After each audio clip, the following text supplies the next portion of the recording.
This is Job chapter 41, verse 15. It says, his scales are his pride, shut up together as with a close seal. One is so near to another that no air can come between them. They are joined one to another, they stick together that they cannot be sundered. I want to give all glory, honor, and praises to Yahweh, by Hashem, Yahweh Shai, by Hashem, Rakakadash. Double honors to the apostles and elders, the great millstone who rule well. Peace, love, salutation to the elect 144 first fruit. This is Brother Kasaqua from the GMS Atlanta Church here in Georgia. All right, just want to come with a lesson about Salakia, about togetherness and sticking together and being as one. All right, rolling together in a unit. All right, all right. What Jake like to say, ride or dies. In the spirit, that's what we have to be towards one another. Our unity has to be immaculate. All right, there should be no schism.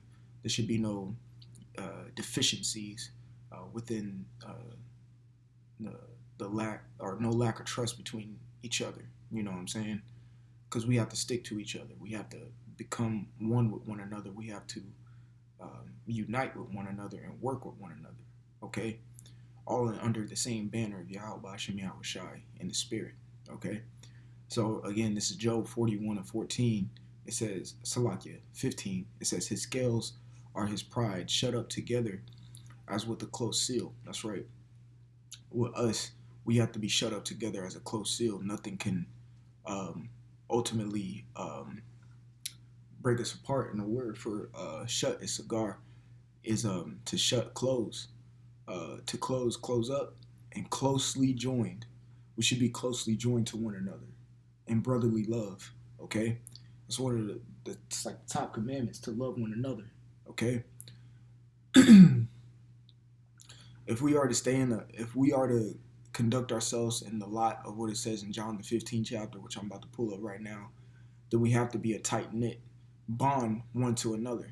So this is John 15 and 12. It says, "This is my commandment, that ye love one another as I have loved you. Greater love have no man than this, that a man lay down his life for his friends." I'm gonna be honest, man. You can't lay down your life for another person if you don't even know him. Okay, you can't do that if you're not being brotherly. You can't do that if you don't fellowship. You can't do that if you don't have any fellowship with the Holy Spirit, like it speaks about in Philippians the 2nd chapter. Which, matter of fact, I'll get real quick just for edification purposes. Okay. Bear with me 1 second.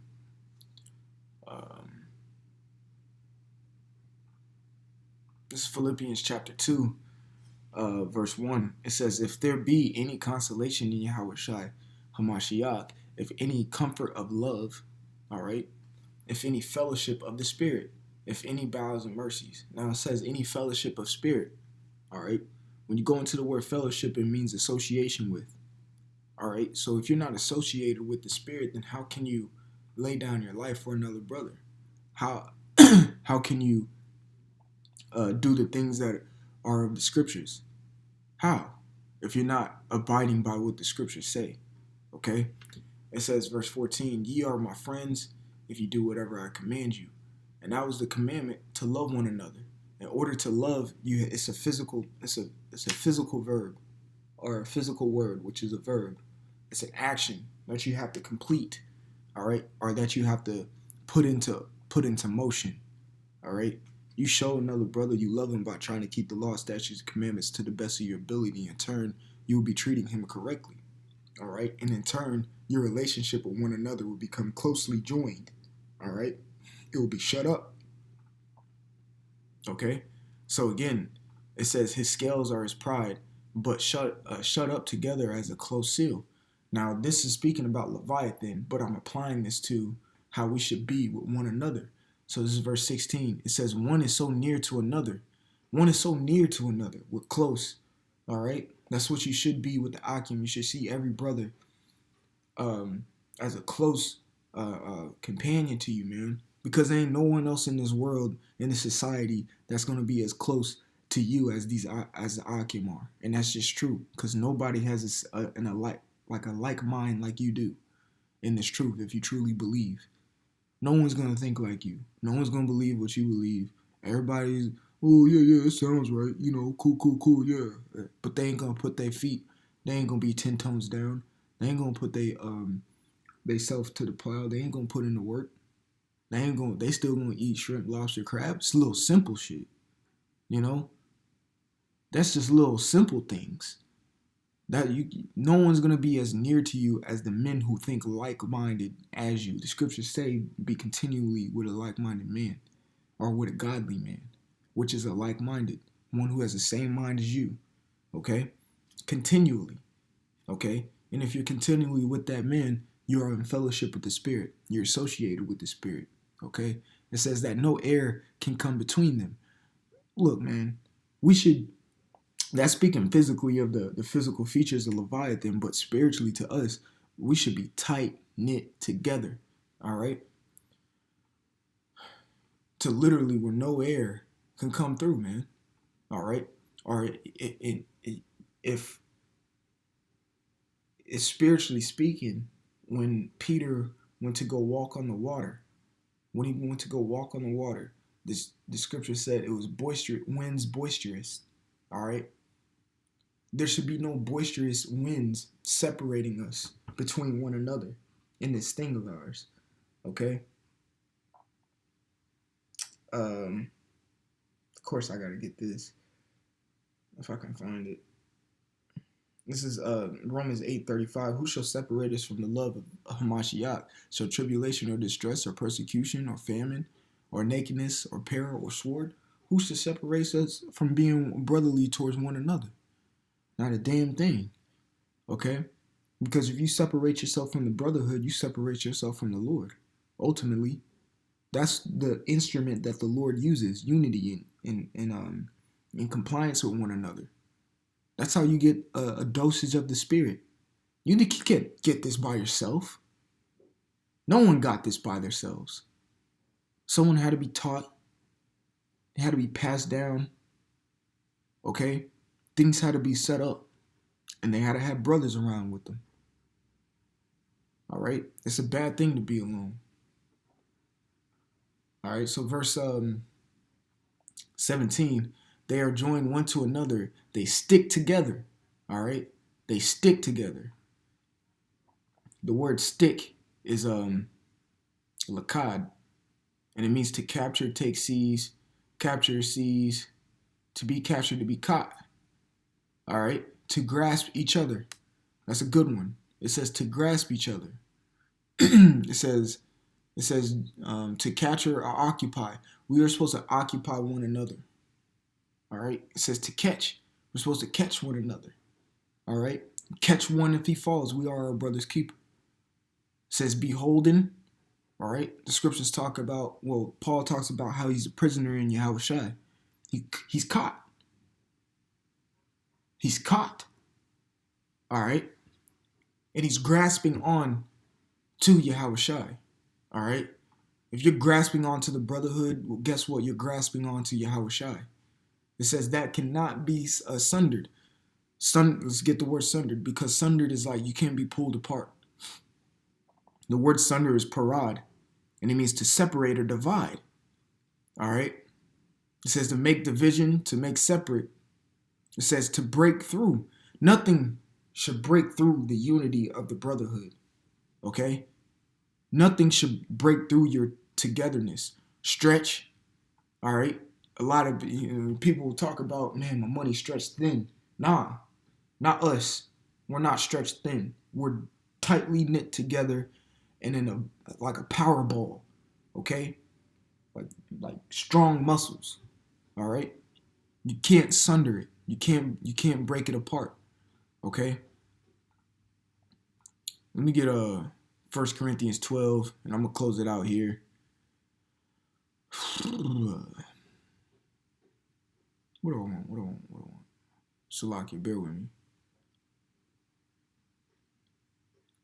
All right, 12 and 12. For as the body is one, and hath many members, and all members of that body, being many, are one body, also is Yahushua Mashiach. There you go. For the body is one. The body is tight, is near to one another. The body is tight. The body can't be sundered. Okay? I mean, of course it can, but when you're good and healthy, it can't. All right? It can't be done away with or whatnot. All right? I'm speaking as a man right now. Okay? When you're good and healthy and strong, your body is one. It's all together. That's how you should be with each and every single Akim in your camp. And I'm not just talking about, oh yeah, we're all good as a body, but how are you personally? Look at yourself. How are you with each individual in the camp? And I'm speaking to myself first and foremost. Did you really try to get to know each and every single one of the Akim in the camp, in the body, and make your bond individually with each brother as strong as you could possibly make it? Is it still a little bit awkward between you and another brother because y'all really are still in the filling out process and it's been over a year? There's a problem. Get to know him. Reach out. Get out your comfort zone. He needs to get out his comfort zone and get to know one another.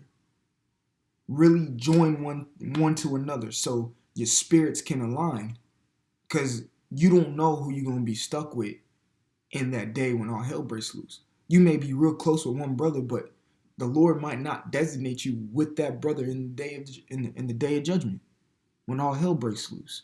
You might be with a brother who you didn't get to spend enough time with.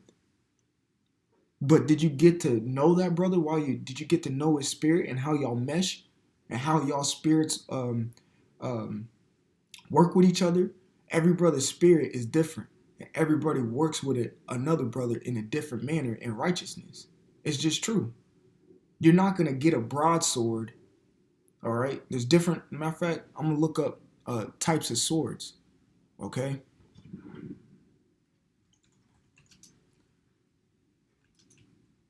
Types of swords, all right?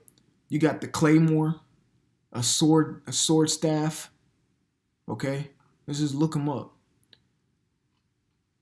You got a claymore, a great sword, sword staffs, long swords, broadswords, long knife and short swords. All right, tuck, small sword, single edge and curved swords, back sword. There's a whole bunch of different type of swords. Katanas, which are pretty famous. Hangers. All right, you got different swords, and these are different brothers. Okay, these are different brothers. All right, you're not gonna take this long sword right here and swing it the same as you would a Chinese doao or dao. You're not gonna do that. You're not gonna do it the same way you swing a Roman gladius. If you swing this long sword the same way you swing this Roman gladius, you might get injured. It's just true. You may be close with a Reubenite brother, and there's another brother who's a Levite. You can't have the same, you can't really deal the same with a Reubenite with a Levite. It's different spirits. It's just true. It's just very true. You got to know each individual brother in your prospective camps and really be tight-knit to one another, you know? This is just an example, you know? So, Lord willing, this was edifying. I'm going to reread Job, because this was like the main point of the lesson. Job 41:15, I'm going to read it through to 17. It says, his scales are his pride, shut up together as with a close seal. One is so near to another that no air can come between them. They are joined one to another. They stick together. That they cannot be sundered. I want to give all glory, honor, and praises to Yahweh, Ba'ashem, Yahweh Shai, Ba'ashem, Archakodash. Double honors to the apostles and elders of Great Millstone who rule well. Peace, love, salutation to the elect 144. Until next time, I'm going to say shalom.